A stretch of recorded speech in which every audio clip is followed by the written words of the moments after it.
All right, Barry, we continue going through your positional rankings. If you missed it last Friday, we went through 1 through 10. So a reminder here, here's Barry's top 10 overall for the 2023 fantasy season, headlined by Justin Jefferson. Today, we're going to go all the way to 30. So we'll start with 11 through 20, which is led by Devontae Adams, CeeDee Lamb, Saquon Barkley, A.J. Brown, and Nick Chubb to round out that top 15.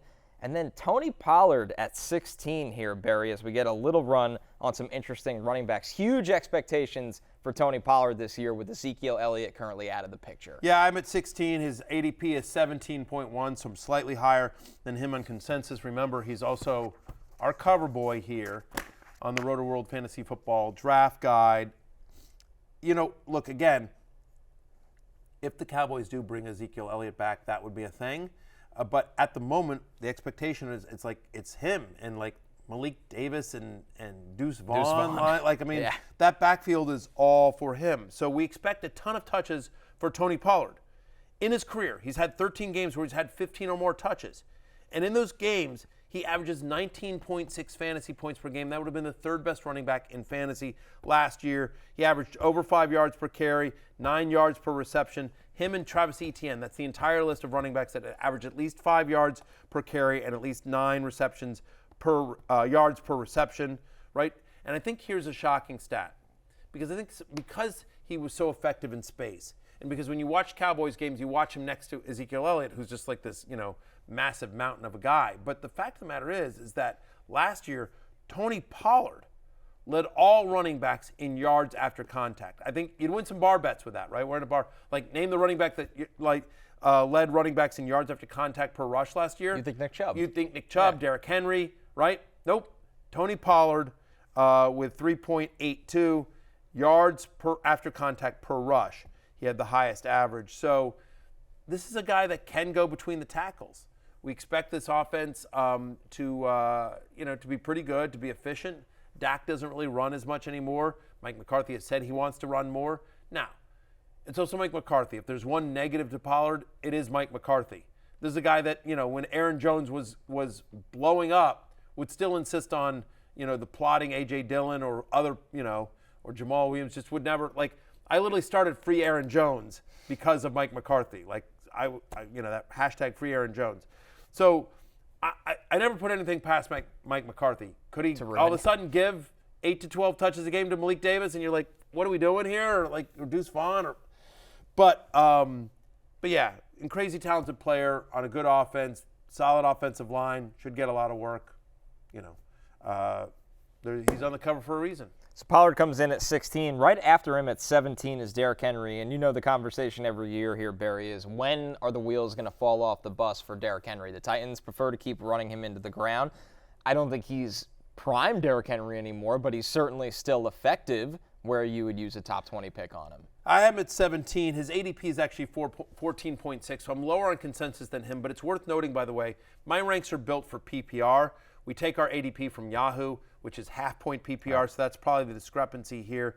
5 straight seasons with double-digit rushing touchdowns for Derrick Henry. He just seems to defy logic. I know we keep waiting for the wheels to fall off, but then last year he came back from a devastating injury and was Derrick Henry again.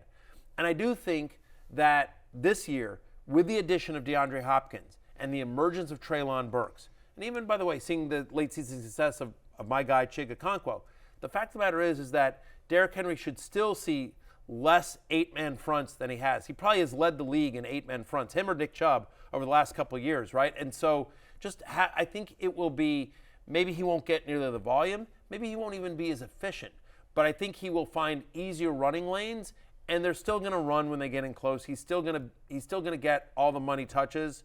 So again, I think even with slightly less volume, I think more efficient runs, and I think it'll be a better offense because of Hopkins there, that they'll be in scoring position more often.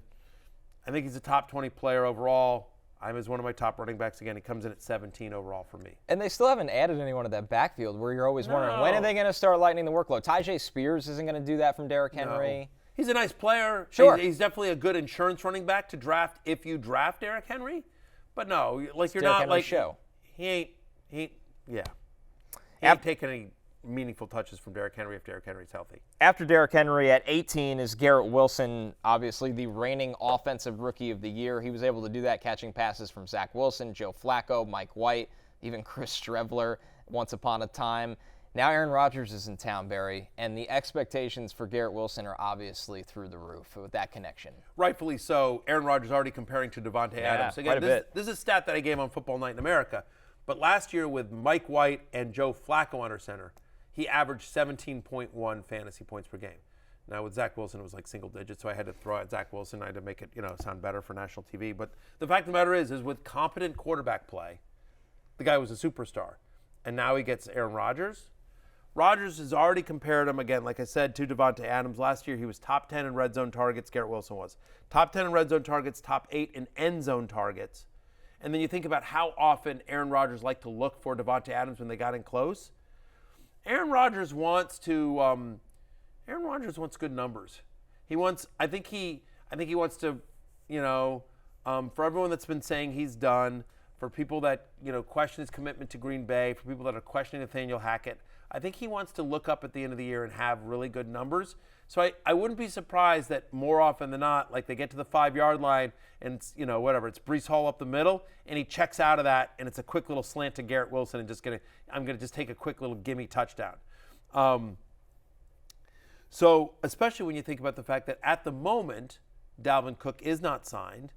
We don't expect a full workload for Breece Hall. We'll see what happens with Bam Knight or Michael Carter or some of the other guys they have there, but Israel Abanikanda. Thank you.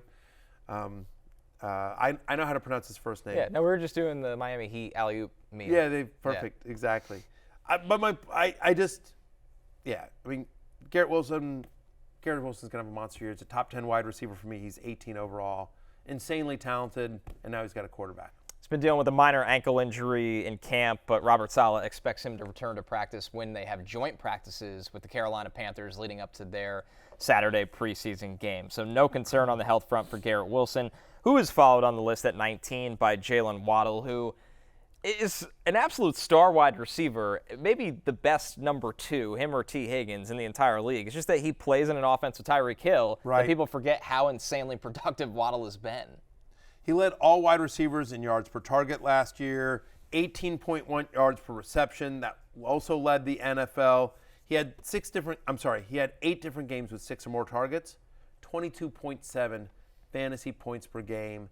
And to your point, it was Mike McDaniel's first year in the system, and they're also incorporating Tyreek Hill. They had inconsistent quarterback play because of the injuries to Tua Tagovailoa and then Teddy Bridgewater. I mean, they literally had to start a playoff game with a third-string undrafted rookie quarterback, right? Yeah. By the way, and Skylar Thompson balled out. Didn't do bad. No, I'll say it. No, absolutely. Gave the Bills at least a bit of a scare at a moment there. If they could have gotten the plays in on time, yes. It might have been a different story.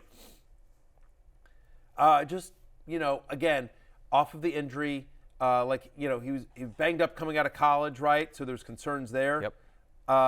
Jalen Waddle's a special player. Where did you have him coming out of the draft? Only behind Jamar Chase, which right.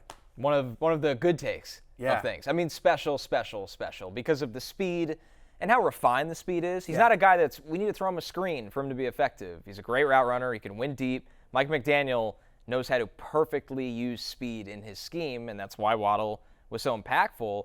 And I think when you look at Tyreek, who as he gets older maybe deals with a couple more injuries here and there, it's a situation where Waddle's effectiveness or impact only goes up from there. Yeah. He's just a phenomenal player. He's a phenomenal player. It's going to be a wide-open offense. We're hoping for help from Tua, but the fact of the matter is, as we saw, these guys can all produce regardless of who's under center because of their talent and speed and because of the play calling of Mike McDaniel. So his ADP is 25. I'm at 19, so I'm significantly higher on him than consensus.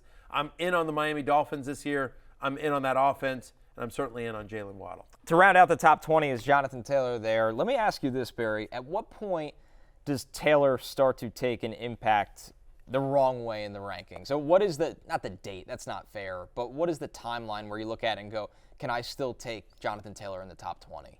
Yeah, every day that goes by and there's no resolution to this makes you a little bit more nervous, right?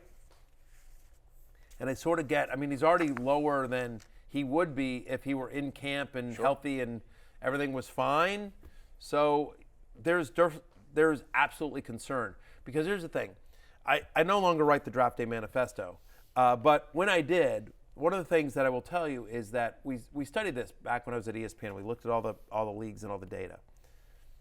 Something like 33% of your starting lineup fantasy production comes from your first 2 picks. Like, you have to nail your first 2 picks. Otherwise, if you don't nail your first 2 picks, then you've really got to find the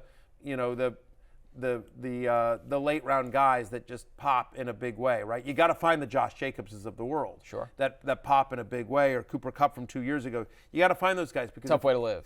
Tough way to live. No, and there's guys out there. I mean, Dameon Pierce, same thing, right? last year he popped in a way. Ramondre Stevenson, one of my big guys in the preseason, popped in a way. So you have to do it, but it just gives you more work. 33% of your fantasy production in general come from your first 2 picks. You've got to nail your first 2 picks. So yes, you get concerned when you're sitting there, and am I really drafting Jonathan Taylor? Who knows? Does he hold out? Does the Colts it just feels like an ugly situation. I have him where I have him right now. I'm hoping for the best. It's still early in the process, but yes, the longer it goes on, that Jonathan Taylor is not in Colts camp, on the practice field, smiling and happy, the more concerned you get and the lower he drops. Hey, it's Matthew Berry from NBC Sports and RotoWorld.com. Just want to thank you so much for watching what you just watched, or at least being too lazy to click out of it after the autoplay just kept it going. So either way, thank you so much for just letting it scroll by your screen. And now I'd like to ask you respectfully, please subscribe to the NFL on NBC YouTube channel for the latest NFL news, fantasy headlines from RotoWorld, and betting analysis from NBC Sports Edge.